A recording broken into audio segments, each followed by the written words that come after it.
Vamos falar agora com a analista de internacional aqui do CNN 360, Fernanda Manhota, já na tela. Manhota, muito boa tarde para você. Como a Mariana estava nos contando e a gente trouxe aqui no início do 360, Donald Trump está lá na Holanda participando da cúpula da OTAN, logo depois, menos de 24 horas depois de ter anunciado este cessar-fogo entre Israel e Irã, e fez ali daquele jeito, na verve que é peculiar de Donald Trump ao fazer as postagens, falando em obrigado, falando da paz, dando bronca tanto em israelenses e iranianos, mas enfim, querendo se colocar de certa forma, não só como um grande negociador nas questões comerciais, o que está em voga desde o início do mandato, mas também nas questões diplomáticas. Estaria ele, Donald Trump, almejando um futuro Nobel da Paz, Fernanda Manhota? Pois é, Yuri, boa tarde a você, a todos que nos acompanham. Inclusive, já tem interlocutor fazendo campanha, né? Lá na ONU, o embaixador de Israel já iniciou a campanha justamente nessa direção. Eu vou citar aqui, Yuri, para seguir com a nossa tradição de referências, né, históricas e musicais, uma frase célebre, que é aquela clássica, né? Tudo que é sólido desmancha no ar. É mais ou menos um pouco o espírito desse cessar-fogo e desse conflito como um todo, eu diria, né?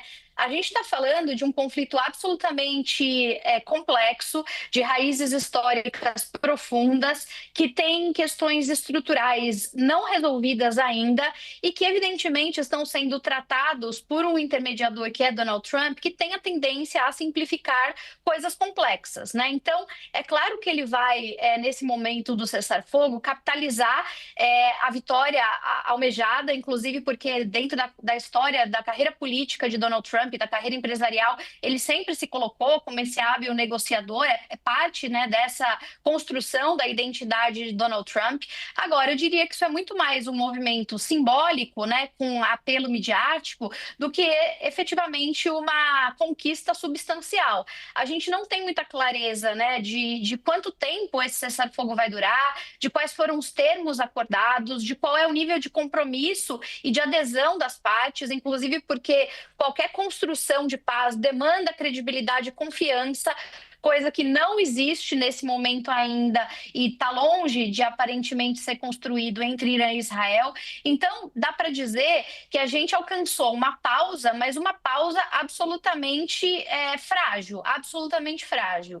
E eu diria até, Yuri, que mais do que o cessar-fogo, esse próprio conflito, de uma maneira geral, ele ficou parecendo um pouco aquilo que no mundo da comunicação a gente chama de produzir um fato, né? No final do dia, tanto no contexto político quanto no contexto da comunicação, é quase como se a gente estivesse ali encenando o acontecimento com o objetivo de gerar um impacto, de moldar certas narrativas e percepções, mas no final das contas a gente não tem muita clareza do que de real aconteceu ali. Em relação aos próprios ataques dos americanos ao Irã, até o momento a gente não tem as respostas mais óbvias para aquele contexto, né? Quer dizer, o programa foi de fato identificado e destruído, houve evacuação de material físsil ou de reatores por parte do Irã para outros lugares. Essas instalações, elas ainda são passíveis da retomada de um programa nuclear, quer dizer, nem os objetivos militares, inicialmente declarados por Israel e depois abraçados pelos Estados Unidos, e nem os objetivos políticos que em algum momento apareceram, como a ideia de uma transição de regime no Irã, parecem ter sido plenamente atingidos. Então, é o cessar-fogo da guerra que ninguém entendeu muito bem por que começou e também ninguém entendeu muito bem o porquê aconteceu. Eu diria que nós estamos, assim, vivendo um momento condizente com os nossos tempos, né? A Guerra dos 12 Dias, como o Trump gosta de chamar agora, ele deu esse nome.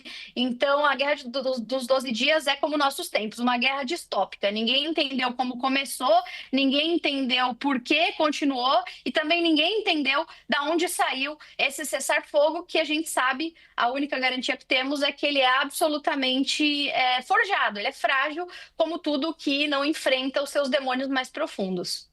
Sem dúvida alguma. Inclusive, manchete do site da CNN Brasil destaca uma dessas informações que o Fernanda Manhota nos fez menção aqui, que os ataques americanos não destruíram as instalações nucleares do Irã, segundo fontes disseram à CNN Internacional. Aí a Casa Branca diz que existe essa avaliação por parte da inteligência, mas a gente discorda.